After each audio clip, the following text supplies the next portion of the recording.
Welcome to the Prodigal Podcast. My name is Roman Hines. This is episode 6, and I'm here with my very amazing brother in Christ. Please introduce yourself. Yes, sir. Yes, sir. My name is Weldon Gibson. Born and raised in Boston, baby. I represent Celtics, baby. I had to say it. I'm so sorry. I'm not sorry. I've been a disciple for 7 years. Yeah, lucky number 7, man. Holy number 7, man. I'm in the midst of my 7th year right now. I've heard people say the first year and the 7th year are the hardest. What? Yeah, that's what I've heard. They all been hard for me. Loki has the first 1 or 2, man, it was great. It was great. But then, then the fire came. You start being tested, start being refined. Yeah. Speaking of refinement, we're gonna talk about we're gonna talk about Job. The Spirit put on my heart. We were like, let's go. Let's talk about hard times. You know what I'm saying? So I really want to look at Job today. Let's do it. And so we're gonna kick it off in Job chapter 1. Well, then, do you want to read? I got you. Let's do verses it, bro. 1 through 3. Let's get the backstory here of who is this guy named Job? What's his life about? Job's character. So, verse 1, it says, there was a man in the land of Uz whose name was Job.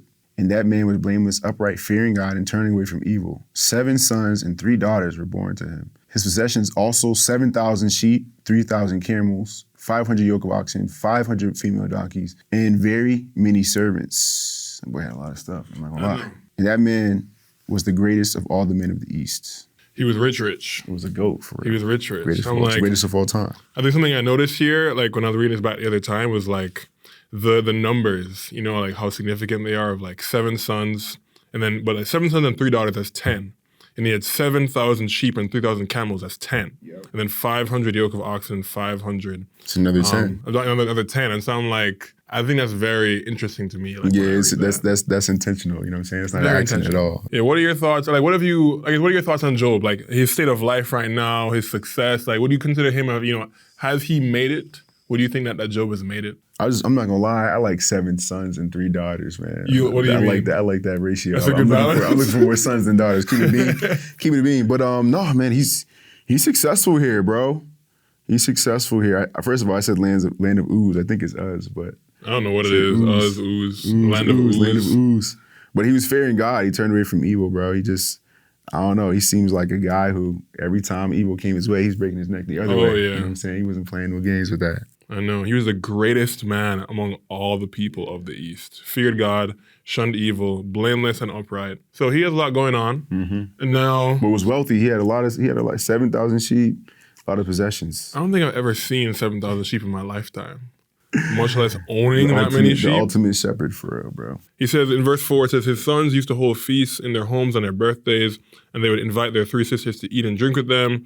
When a period of feasting had run its course, Job would make arrangements for them to be purified. Early in the morning, he would sacrifice a burnt offering for each of them, thinking, perhaps my children have sinned and cursed God in their hearts. This was Job's regular custom. That's a great dad, you know what I'm saying? Of like, while his kids are all hanging out, having fun, he's like, just in case any of them have, offended God in any way, I want to make sure I'm doing my best to cover for that. Right. I don't know why his kids sound devious in here. Perhaps my sons have sinned and cursed God in their hearts. That's Job did continually. So it's kind of like, I don't know, maybe their behavior at home is a little sus. Man. Yeah. There could have been something that he evaluated in them that he was like, okay, perhaps. Because that word perhaps is like, okay, I'm unsure. Like, I don't really know, but just in case my sons have sinned and cursed God in their hearts.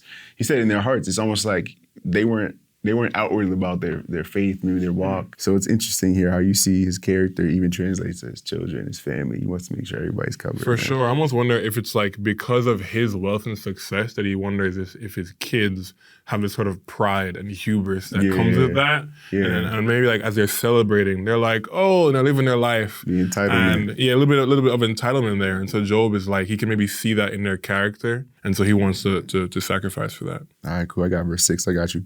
It says, now there was a day when the sons of God came to present themselves before the Lord, and Satan also came among them. The Lord said to Satan, from where do you come? Satan answered the Lord and said, from roaming about on the earth and walking around on it. The Lord said to Satan, have you considered my servant Job? For there is no one like him on earth, a blameless and upright man, fearing God and turning away from evil. Then Satan answered the Lord, does Job fear God for nothing? First of all, this conversation between God and Satan I think it's legendary. The dialogue, bro. Yeah. Like you said this earlier, you don't really get to hear Satan speaking a lot in the Bible, but in this verse, he's talking, he's roaming. He sounds like he's bored. He's like, Yeah, he's exploring. It's interesting, man. The enemy gets bored looking for people just to pick on. God gave the recommendation. I don't know about that. Like that's the part that's so twisted in my mind. Job was living his best life, I'm like, hanging come on, out, sacrificing, and God just throws him under the bus of like, bro, you missed out on Job. That's the reference you don't want. You know what I mean? You don't want that reference, man. When God has you in like his top contacts, like top people to go in tent, I do not want to be on that list. Top contacts. His speed dial. God had Job's number on speed dial. He's like, have you considered? I'm like, don't consider me, bro. Like, please do not consider me. Yeah, I think like he's saying, I started listening to the Screwtape Letters because I've been hearing about it for years, man. Of like years and years of like, check it out. And so I started listening to it. And at first I was like, I have no idea what he's saying. Like, what is this? I put it down to 0.9 speed. I was listening. I was like, yo. 0.9 speed. This is me. Yeah, but he's writing in the 1940s, Yeah. C.S. Lewis, where it's like, and so it's so interesting to hear a take on how, the enemy or Satan or a demon kind of talks. And it's crazy how here, like, we're getting an example of that. Yeah, like, that's true. He is, first of all, why is he even in the presence of the Lord? Like, Yeah, shouldn't he exactly. just be obliterated and destroyed? Right. I thought darkness and light couldn't come into contact. Yeah. But here, that's a good point. Yeah, it's a good point. but now Satan is invited or he's welcome in the kingdom of heaven. He's able to have conversations with God. And so it definitely shows of like, God has Satan on a leash, and God is not intimidated by Satan at all. That's a great point. You know? I love that. I love that point. The Lord said to Satan, "Where have you come from?" Satan answered, "From roaming throughout the earth, going back and forth on it." I've also heard a take of like where he's saying, "I've gone about going back and forth." He's like, "Yeah, I'm stirring up chaos here, and I'm stirring up chaos there, and those people are worshiping me, and these people are being led astray." And God's like, "Oh, you think you're running the whole world, huh? Yeah. Well, there's actually one guy you actually haven't met yet. You know what I'm he's saying? the one. He's him. Yeah." How would you feel if God put your name down? I was like, "Oh, Satan, go talk to Weldon. Go talk to Weldon. He got it. He ready." What a question. What a question. What a question. How would I feel? Yeah.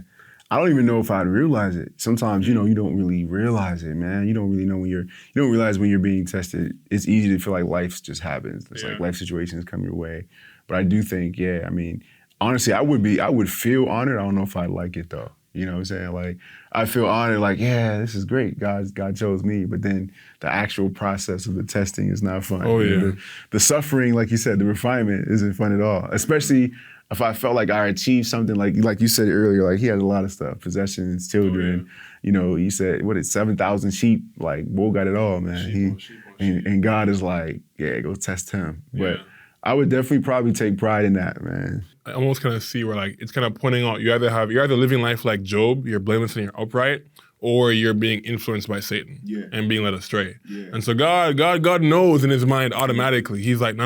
Like these guys, they're straight, they're worshiping me. And he knows those who Satan is already has a foothold on. That's a bold take, man, for God to put because he's kind of taking a leap on Job. He's okay, go test him. I know he's sturdy. He's 10 toes. He has that much faith. Like I'm sure God had more faith in him than Job had in himself. Does Job fear God for nothing? Satan replied. Have you not put a hedge around him and his household and everything he has? You have blessed the work of his hands so that his flock and herds are spread throughout the land. But now stretch out your hand and strike everything he has, and he will surely curse you to your face. The Lord said to Satan, very well, then. Everything that he has is in your power, but on the man himself do not lay a finger. So Satan went out from the presence of the Lord, and now... oh, Lord, have mercy on Job. Because everything falls apart in an instant. You want to read through that? Yeah, I got you. Verse 13 says, now on the day when his sons and daughters were eating and drinking wine in their oldest brother's house, a messenger came to Job and said, the oxen were plowing and the donkeys feeding beside them, and the Sabeans attacked and took them. They also slew the servants with the edge of the sword, and I alone have escaped to tell you. While we were still speaking, another also came and said, the fire of God fell from heaven. Dang. Burned up the sheep. Yo, no, sheep. Some lamb chop, dog. And the servants, and consumed them, and I alone have escaped to tell you. While he was still speaking, another also came. Dang, bro, he got like back 3 or 4 back-to-back bad news. Like, I can relate to that, bro. You already know. The Chaldeans formed 3 bands and made a raid on the camels and took them and slew the servants with the edge of the sword. And I alone have escaped to tell you. While he was still speaking, yet another also came and said, your sons and daughters and your daughters were also eating and drinking wine in their oldest brother's house. And behold, a great wind came from across the wilderness and struck the four corners of the house, and it fell on your people, and they died. And I alone have escaped to tell you. That's bad news on bad news on bad news on bad news. It's like a bad comedy, man. It's like, this sick. can't be real, bro. It's a satire, bro. I'm like, how does God justify this? Where God is like, yeah. Like, all the wealth I provided for you, I'm just going to strip it away, just like that. All the children who it's crazy. I also notice how, like, they were celebrating before, and Job was, like, sacrificing on their behalf, trying to protect them, and now they're celebrating again. Interesting. And now Satan here gets to win. Interesting. I feel like that was a very intentional setup by the author. Yeah, bro. Verse 16 sticks out to me. It says, the fire of God fell from heaven and burned up the sheep. And in my mind, it's like, it's interesting because even though Satan's allowed to test Job, God's still in control. Like, it's like God is still, it says the fire of God fell. Sure. Like, it's not like Satan sent fire. Like, he's not I also feel like that could be the guy's perspective. Where he's like, yo, like, what else could cause this but God? Yeah, because to say God did it, like the fire of God fell. Oh, it's yeah. almost like, it's ringing Sodom and Gomorrah, it's ringing destruction, it's ringing wrath, you know? This is insane. I can't imagine how Job feels though, man. It's like, because it's back to back to back people. It's like one of the verses says, while he was still speaking. They all say like while he was still speaking. Just straight up interrupted the other person. Where it's like, whoa. I got more bad news. I'm topping that. Like I'm topping your bad news with this bad news, man. It's like tough. Oh, you think that's bad? Like if I was Job, I'm like, bro, stop the cap. And I'm like, bro, like y'all messing with me right now. Like, bro, come on. Like a wind came out of the blue, like a gust of wind blew down the house. Oh yeah, sure. Collapsed on my kids, bro. Man, bro, I wouldn't know how to react to this, man. I alone have escaped to tell you. Why do they keep saying I alone have escaped when there's like four of them telling me? I guess they're I alone right, from their own situation. The sole survivor. Right, bro. No, they all got survivor's guilt. Yeah, bro. That's real. Oftentimes I can feel that. Keep it being. I'm like, I'm the only one. I alone can tell you how I escaped. Yeah, but then there's three other dudes who got the same story who escaped from their lives. You're definitely not alone. Man, so I guess we can see how Job responded. He said, at this, Job got up, tore his robe, and shaved his head. Then he fell to the ground in worship. The boy different. That boy, I'm like, what? Yeah, he's different. What? Yeah, he's different, man. Fell to the ground and worshipped. Worshipped? Worshipped who? I'm like, worship? What are you talking about? Worshipped who? For what? Yeah. Yeah, that's convicting, man. Worship God, like, and that's his response. Like, yo, bro, if someone messes with my lineup the wrong way, the attitude. Oh my gosh, like, the smallest things get me upset, bro. I'm like, man, he pushed me back a little bit here. Bro, and there. I get anxiety. I get anxiety sitting in the barber's chair. So I'm funny, like, bro, you bro. better not. I swear, like. This is convicting, man. Because this is a real hardship. Yeah. Like, real hardship. This is real life. We are like, first world problems where it's like, my lineup is a little pushed. Like, I went out of my way. I scheduled my appointment. I'm sitting down in the chair. I dropped $50. I have a vision of what I'm $50. Yeah, try 65. In Philly, they be charging $65 for a crooked line. A crooked line, bro.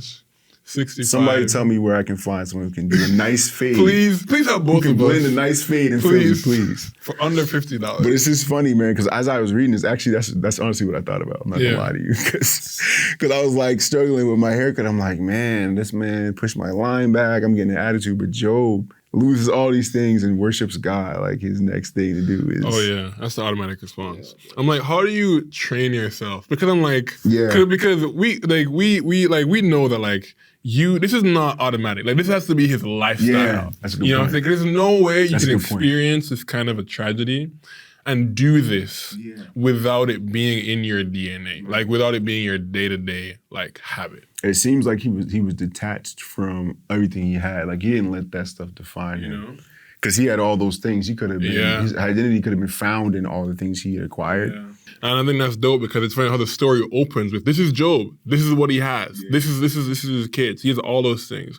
But before it says any of that, it says this man was blameless and upright. He feared God and shunned evil. And then it gets into all of his possessions. And so it's like his original identity came from his relationship with God. That's a good catch. You know? Now this line that he says, naked I came from my mother's womb and naked I will depart. And this line has been with me this whole year. He says, the Lord gave and the Lord has taken away. The Lord can give, he can take away. May the name of the Lord be praised. Through all this, Job did not sin, nor did he blame God. What? With wrongdoing. Nor did he blame God. Nor did he blame God. I think something I've even noticed in my own character over these last 2 years for real. Like this very like subconscious attitude of like resentment towards God. I'm like, God, like you owed me this. Yeah. You did not follow through on your promise. Nah, I feel it. Like I had this expectation. I did everything the right way. I followed all the rules. And so where's my reward? Where's my prize? Yeah, man. I can't even. I'm trying to think of even how to respond to that because you already know my story right now, bro. But no, I do admire Job's heart for God, man. I think he actually seems like he has a relationship with God where he loves God for who he is. You know what I'm saying? I always use this term, whether it's like in a Bible talk or a lesson or somewhere, where sometimes we treat God like a sugar daddy. We just always asking for stuff. As long as you give me stuff, I'm in a relationship with you. Like, let me know what I need. You give me what I need and I'm there. You know what I'm saying? But take it all away and I'm out. Like, but this guy, he loves God. He's like on his knees praising God after losing everything he has. It's just like, it's Father's Day too. Father's Day weekend, man. Is he your Lord or is he your sugar daddy? Right. You know what I'm saying? That's crazy. Yeah, because I can feel like I'm like you said, the entitlement of like, man, I've put in my time of doing X, Y, Z. 7 years. Serving. I'm like 7 years in the faith. Yeah, bro. Yeah. Especially with ministry, man, where it's like, you give a lot and you feel like, well, I'm giving too, so why do things happen where it's not in alignment with what I'm doing for you guys? So things go wrong. Because even like you see in verse 22, it says, through all this, Job did not sin, nor did he blame God. Yeah. So not even did he just not blame God, but he didn't even sin, bro. Yeah. That's what's crazy. Yeah. Because, I'm justifying all my sin. I'm not going to lie. I'm being so honest, bro. Like, because after all of that, there's reason where he could be like, man, let me just figure out a way to like cope through and work through this stuff right now and not. Yeah. But he just went and praised God, didn't sin, and didn't even blame God, man. It's insane. I know it is insane. Something that I've also had to learn as well, like kind of redefining my faith in the same way, is how, like when you look at Jesus and his lifestyle of prayer, he does not treat God like a sugar daddy. Like he's not going to God like, oh God, can you do this for me? Can you do that for me? Like what I've learned, especially through the Lord's Prayer in Matthew 6, is like prayer for him is like meditation.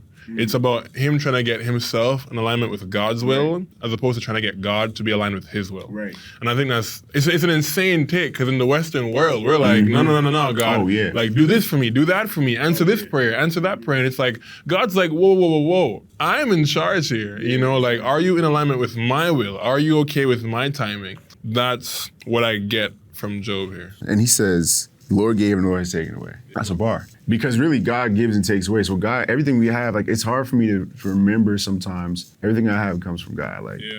Like even though we can earn certain things, God still is behind. Like he's the mastermind behind the curtain. He does all this. He does all the things for us that we have or that we get. So, amen. Let's keep moving forward, because Job, it's not over yet. On another day, the angels came to present themselves before the Lord, and Satan also came with them to present himself before him. And the Lord said to Satan, "Where have you come from?" Satan answered the Lord, "From roaming throughout the earth, going back and forth on it." And the Lord said to Satan, "Have you considered my servant Job?" Bro, what? Like, has he not been through enough? There is no one on earth like him. God is like cheesing right now. Doubled down God on is Job so right now. happy. Yeah, He's like, Satan, I just proved you wrong. Like, there is no one on earth like him. Imagine having that kind of rep before God, where like God is like, you are one of a kind.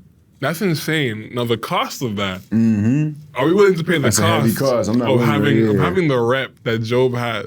That's a heavy cost. He's blameless and upright, a man who fears God and shuns evil, and he still maintains his integrity, though you incited me against him to ruin him without any reason. Right. So God is saying, I did that. Which is crazy. God is saying, yeah, I burned down his sheep. I got the Chaldeans and the Sabians to come and take all the possessions. I blew the wind to crush all his children. That's insane. Yeah, bro. That's a messed up God. I'm not gonna lie. That's actually bro. That's crazy. Tough. It says, so I'm reading a different version, but it says, it's in ASB, it says, he still holds fast his integrity, although you incited me. So he still held down to his integrity, man. Like who he is, what he believed in. He didn't let his circumstances shake him, bro. Yeah. And that's convicting for me. I'm like, wow, because there is often times where we can find identity in what we do, or who we're around, and our environment, our hometown, or where we go for certain jobs, and things don't go your way. You're tested. Like, okay, what am I gonna root in right now? You know what I'm saying? What do you think it uses the word integrity? Because I always find that interesting as to like, it doesn't say that he didn't maintain his faith or didn't maintain his devotion. Right. Like, why the word integrity? Yeah, that's a good question, man. That's a great question. When I think of integrity, I think of the real, like the rawness of who you are, like, or just honestly, who you really are will show. Like at the end of the day, like it all comes out to the light. Like you can fake something. You can fake the funk for a while, you know what I'm saying? But then when the hardship hits, who you really are comes to the surface. But I think who he is as a person is integrable anyway. So his integrity, like you said in chapter 1, when it shows and talks about who he is, blameless before God was already his rep. He's like, this is who I am. But now God is like showing Satan, like, this is who Job you really is. You have no idea who Job go is. again, like run it back, spin the block on Job Game right two now. on Job. Spin the block on Job Spin the block on Job is crazy. Man, bro. He's like, you didn't kill him. You missed. It's crazy. I love that idea of integrity of like, it's kind of like who you are. Like, traditionally, it's like who you are when nobody's watching. But in this case, it's like who you are regardless of what you have. Right. You know what I'm saying? Like he has the same character, the same faith, the same devotion, with or without. Regardless of what he has, bro. Yeah, I mean, because the Bible did describe him, like you said, character first and then possessions later and family after. Yeah. So he lost possessions, family. He lost all them sheep, 7,000 sheep. The whole house fell down and collapsed. I mean, I'm thinking of the big bad wolf right now. Like blew the house down. Like the whole house collapsed on the kids. The big bad wolf came for his kids. And who he is, still standing, man. He's 10 toes, bro. That's crazy. And it makes me think about like, how would people describe me? Like, would they define me first? Took it to a personal level. I'm like, this is kind of crazy. I'm like, to a personal level. Will I be defined by my character before I'm defined by what I've achieved, what I've accomplished, where I'm from, right? Like, which is also kind of crazy. It's like, not only is this human author identifying Job first and foremost as that, but God himself is like, this is who Job is. And it's crazy. This is crazy. Job 1 opens with, this is who Job is, this is what he has. Chapter 2 opens with, this is who Job is. Because he ain't got nothing else. Right, exactly. he lost it all. But God is like, this is still who Job is. He's like, go back and take whatever else. Yeah, go back again. Go back again. Wow. Satan said skin for skin. I don't know what that means in the Hebrew, but skin for skin. A man will give all he has for his own life, but now stretch out your hand and strike his flesh and bones, and he will surely curse you to your face. Ooh. Dang. The Lord said to Satan, very well then, he is in your hands, but you must spare his life. I like that. I think I understand what he said by skin for skin. I don't really know for sure if it means this, but I do think it's talking about his flesh, like his body, his physical body, like his skin, right? Like I think even, as young black men, we look good, you know what I'm saying? And when somebody, this guy, when somebody like comes for your appearance, your health, even for me, like, playing college ball and tearing my ACL, bro, I remember it felt like, definitely my identity was rooted in what I could do, like how I could perform. And I was really tested, man. Like, the body is different because we're still in the body. Yeah. I don't know have you ever had COVID? Yes, bro. I have a whole story about how I got COVID. Oh, yeah. COVID, bro. I escaped it. I thought I was like Will Smith, I Am Legend. I was like, I hadn't had it for like 3 years, bro. Snap. Yeah, and then I got it. I actually had it last year while I was in Philly. Yeah, that summer, August. It was like right after ICMC, and I was like, I was sick for like 7-8 days down bad. Wow, knocked out. Yeah, out, bro. Wow. And it was like, I felt like Job right now. You know what I'm saying? COVID, like, and it's funny because I was very prideful about it. I was like, yeah, COVID's not that bad if I got it. And then it's funny, but I do think the funny thing about it is like, I felt like I needed it at that time. Because when you're weak in the flesh, it gives you a chance to be strong in the spirit. You know what I'm saying? It's possible. Like it's a choice. Yeah. But it's possible, like he said here, man. So I remember when I caught COVID, I think it was freshman year. It was like legit like a few weeks into the semester, freshman year. And I get sick out of my mind one weekend, and I'm like, no, I don't have COVID, because I can't catch COVID. I can't let that go. That's how I feel. But I'm on a basketball team, and so we're practicing. I'm thugging it out, and then a couple days I'm just knocked out. And my school has like mandatory COVID tests at that time. So by the time like I'm good now, I get tested, and usually by Wednesday they let you know if you have it or not. So Wednesday comes, Wednesday goes, I'm clean. I didn't have it. It's Saturday morning. I'm getting dressed to go to practice. And I got a phone call from an unknown number. It's like, hey, this is the health office. You have COVID. We're coming to pick you up right now and put you in quarantine. And I was like, oh, snap. They like, put him in a cell block. I legit got picked up in an hour and driven to quarantine. And I think it was so funny. Low-key, I can't even say this because I'm like, anywho, but talk to me in person if you want to the full story. The scenes cut. But low-key, God needed. I knew once I got that call, I was like, God, you right. I low-key need some space and separation from my environment right now to go lock in on you. And so as soon as I got that call, I was like, you're putting me in quarantine for a reason. He knew what he was doing. Because you know I'm distracted right now.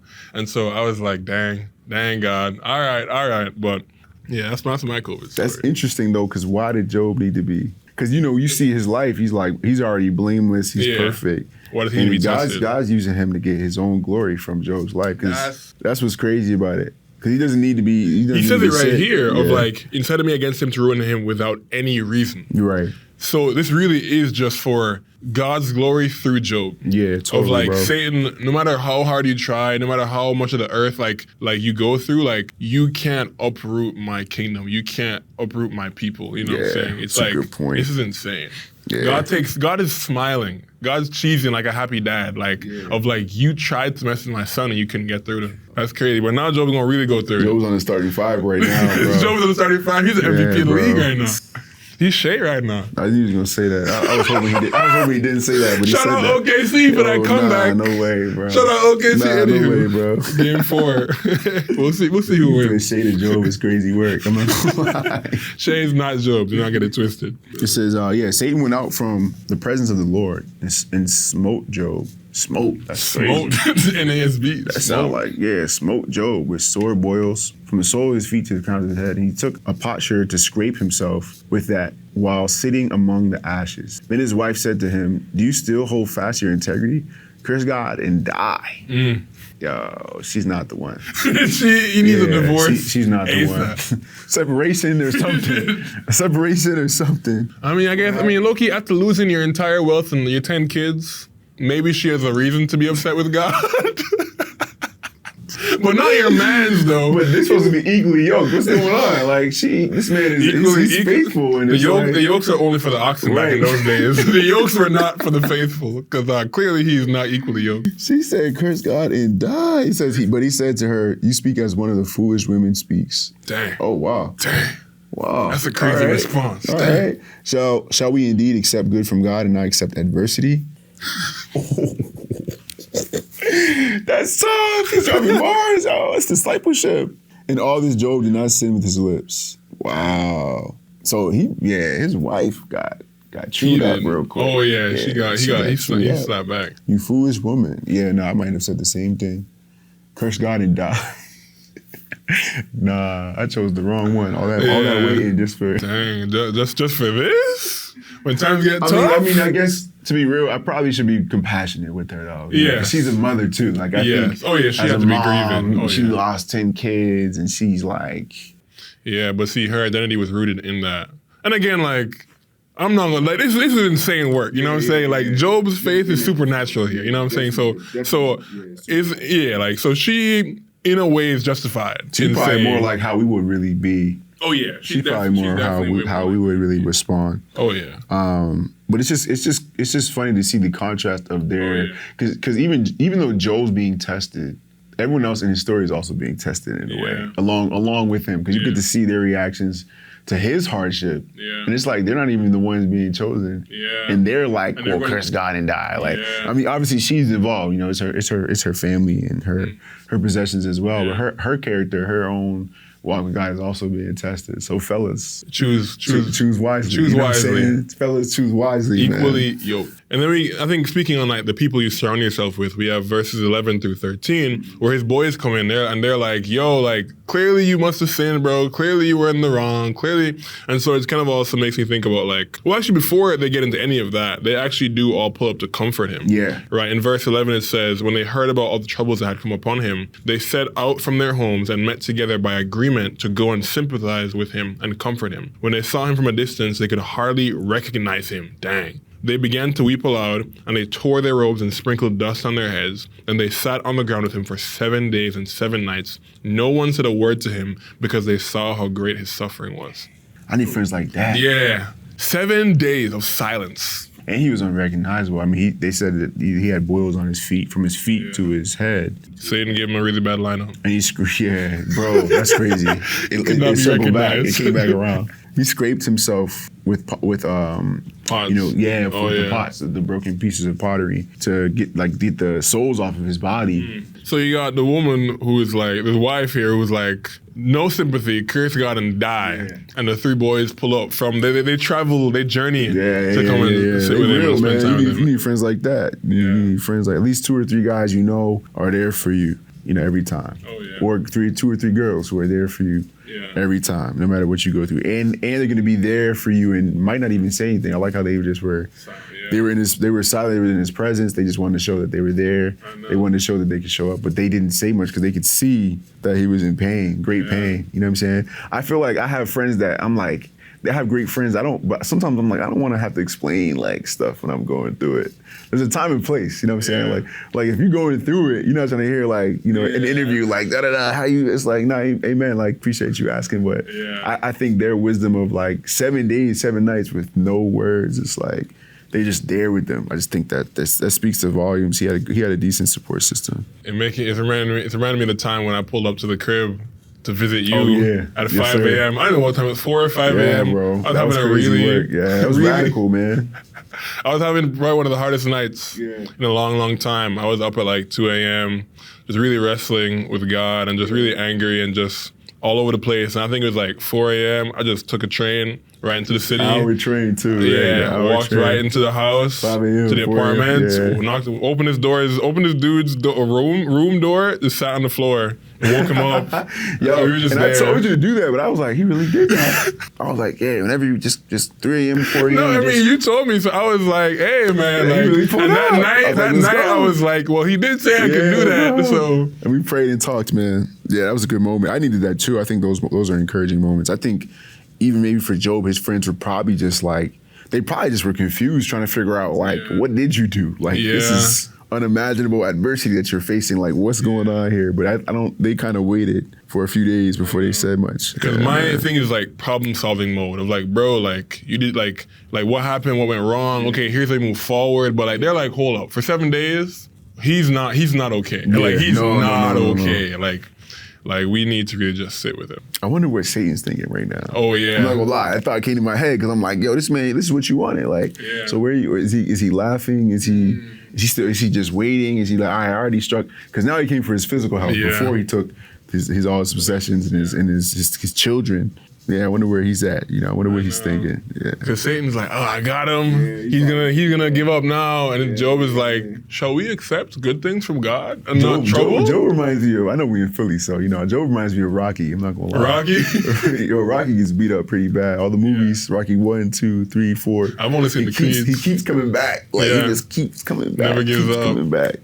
Okay, but let's keep going. Job is about, 47 chapters? And the next, 30-something are Job and his friends going just back and forth, talking, yapping, arguing, fighting. Bad advice, exactly. Some so suspect advice. I think the most important thing is that they were there. You know what I'm saying? He had some boys with him trying to figure it out. But we're gonna skip to the end. And Loki, go read Job on your own time. It's a deep book. But we're gonna skip to the part where God finally opens his mouth. Job chapter 38. I'm gonna read in verse 1.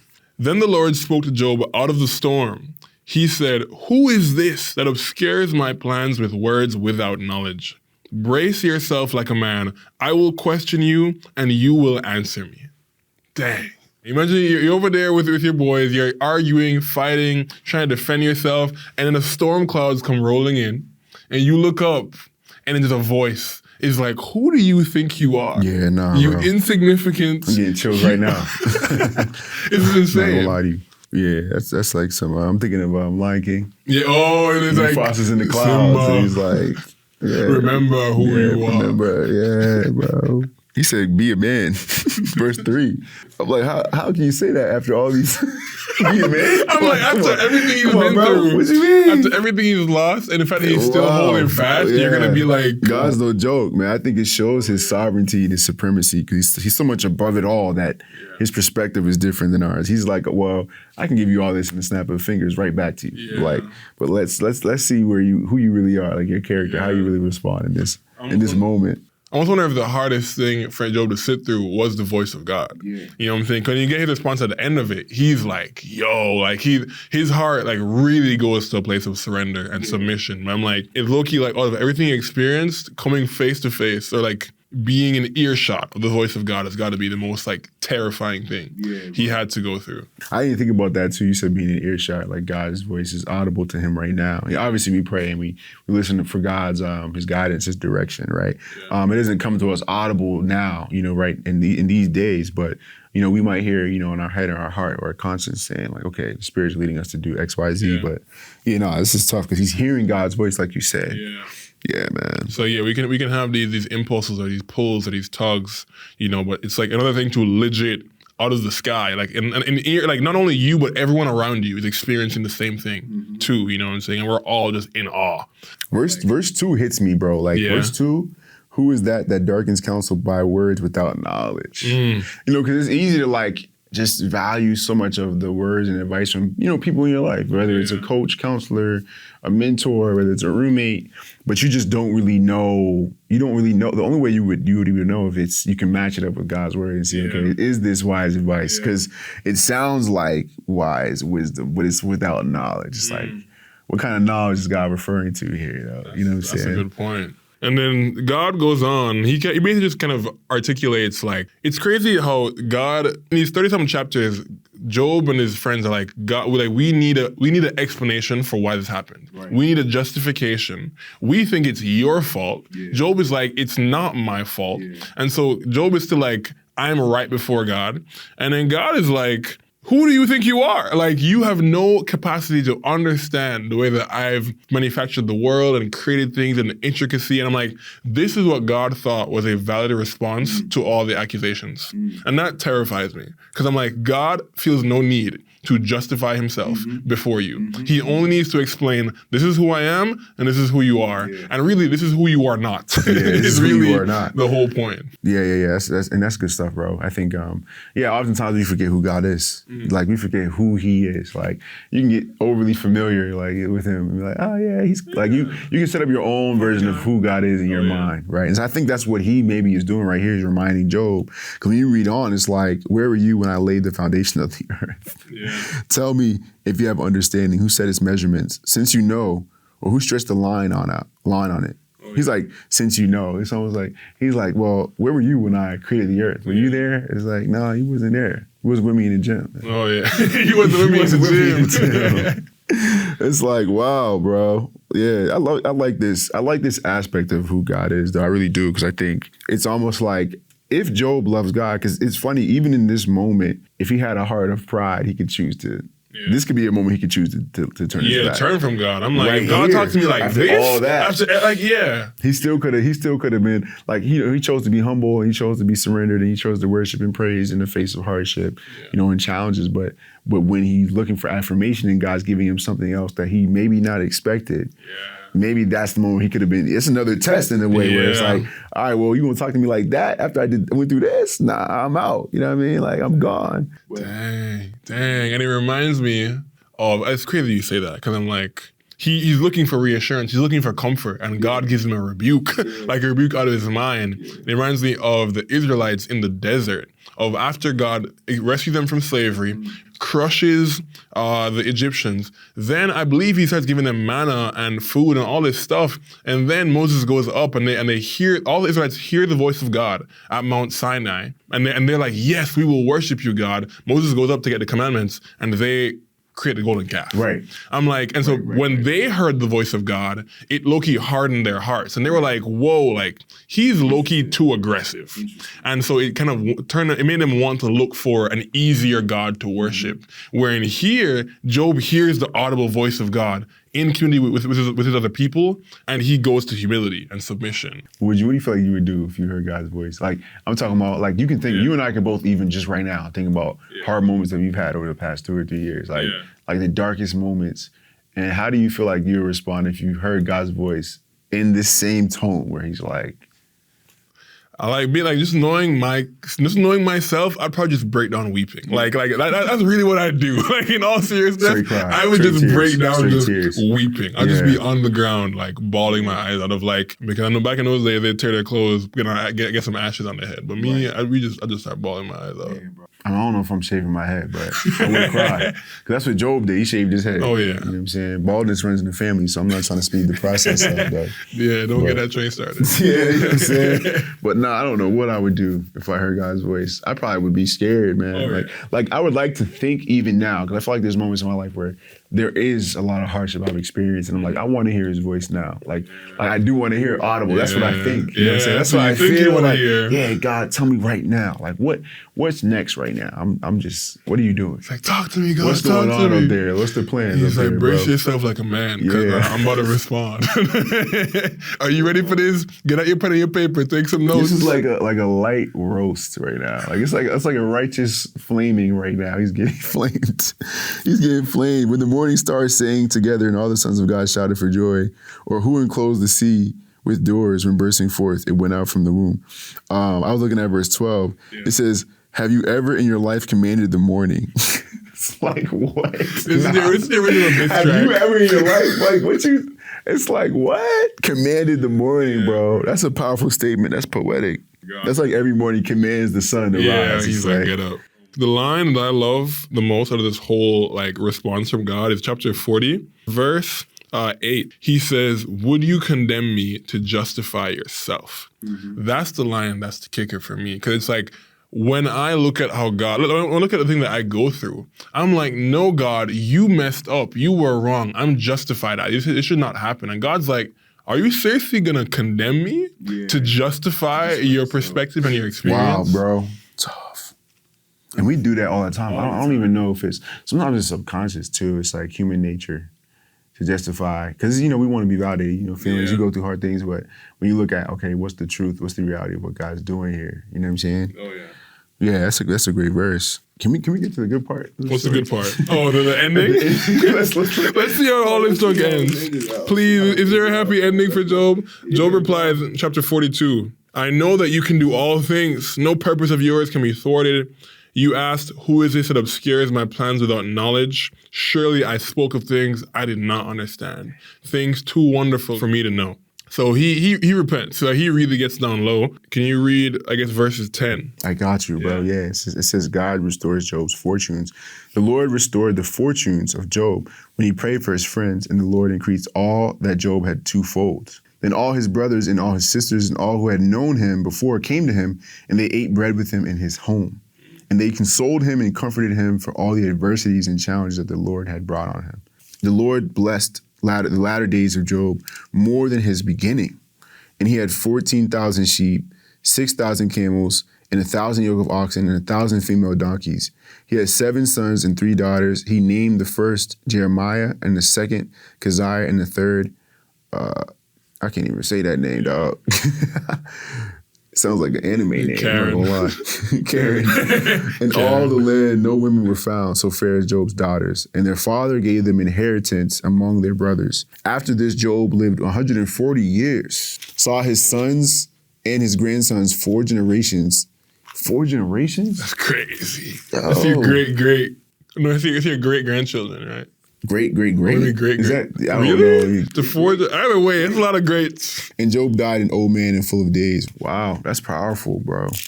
Everything doubled is what's crazy to me.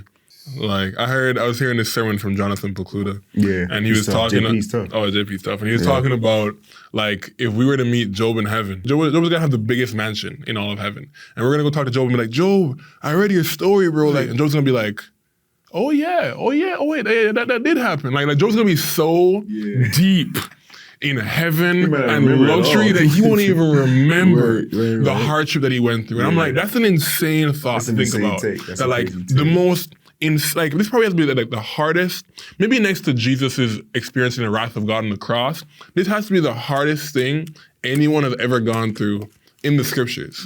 And for even Job to potentially be like, oh wait, yeah, that did happen. Oh yeah, no, you're right. Like what? Like that's insane. Of like all this pain is temporary. One thing that I noticed too is like, God totally takes over main character energy toward the end of this book, right? Because he's got like 4 or 5 chapters of responses, and then Job gets to end in 42 where he confesses in response to God. Yeah. And Satan is nowhere to be found. Like he's now an extra. He's not even in the cast, bro. He's not even. It's funny because like it starts off, but he gets a lot of screen time. Yeah. He gets a lot of play time, game time. In the first few chapters. Yeah. But he's not even involved anymore. He's not in the fourth quarter. Yeah, he's not even there. He's just not even there. He didn't even show up. Wow. And you get to see Job just blessed. Now the conversation just ends with Job and God at the end. I just like that. But yeah, it's comforting. It is comforting to see that God had a plan. And, he used Job for his glory, but he loved Job. And at the end of that, all that, he blessed him with more. Yeah. And with a long life of really just relationships. It seemed like God values relationships. Obviously, Father, Son, Holy Spirit, that the Trinity is a relationship. But then also he gives him the ability to enjoy his family. Like, I've lost people in my life. I think you and I both have lost people, you know what I'm saying? Or have had family that's lost someone or friends that lost people. But, I don't know what it's like to lose 10 kids in like a day. That's probably some unimaginable grief that he faced, that he probably felt like, because we have those moments where it's like, yeah, it's not gonna get worse than this, and then next year it's worse than this. Like the year after, it's like, 2024 is my year, and then it's like, no, it's not. 2025, no, it's not. It's like, what year? But then it's cool though, because it's like God gives him like 2 or 3 times as much, and he gives him. He not only just does he give him 10 more kids, but he also gets to see like his lineage and his legacy while being alive. Imagine like telling that story to your grandkids and your great grandkids. Like, this is what I went through. Like, this is the grace of God. This is like a quiet time that's gonna last me for a month. You know what I'm saying? Any final takes? Any final thoughts on Job and his story and kind of like how? Yeah, what are your thoughts?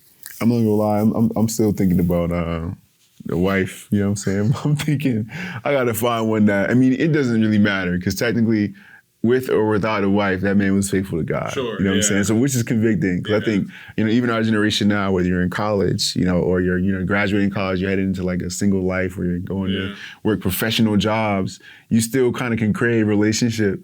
But as long as you're integrable and you're standing 10 toes in a relationship with God, faithful, loving God, it's like, it doesn't matter what comes or goes, you'll be content with God. Yeah. Even if it's tough, you'll be content. Yeah, it makes me wonder if his wife stayed his wife, or if he got a new one for those new 10 kids, true. He couldn't even turn to his wife in his hardest moment. You know what I'm saying? He had to turn to his 3 friends. Like, his brothers and his sisters weren't even with him until everything got restored. You know what I'm saying? So it's like, not even his family, not his wife was there to ride with him. He had his friends. So it's like, you better choose wisely who you marry and who your friends are. The verse that you pointed out in verse 41 or 40, it's talking about justifying yourself, condemning God and justifying your actions because of what you feel like you've gone through. It's not fair. That was tough. That was like, for me, that's I remember when I was having my own moment where I felt like Job, we're like back to back to back things. I'm like, can I get a break, God? And then the next morning I was like, I'm gonna read Job. And so I read through it and I was like, dang, that's real. And then I skipped to the end and I saw that verse and I was like, I cannot forget it. Like, it rings in my ears every day of like, will you condemn me to justify yourself? And I'm like, dang. He's like a courtroom and God's like, you seriously want to present your case right now? Like, you seriously think it's going to hold up in court? Like, oh yeah, you think you have a case? That's a short case. Oh, God said, guilty, get out. Guilty, I tell you, guilty. Thank you. It's been a great conversation. Thank you for listening. We hope you enjoyed today's episode. Go check out the book of Job. Go shout out my man Job. But nonetheless, we'll catch y'all in the next episode. Until next time, Peace out. Peace.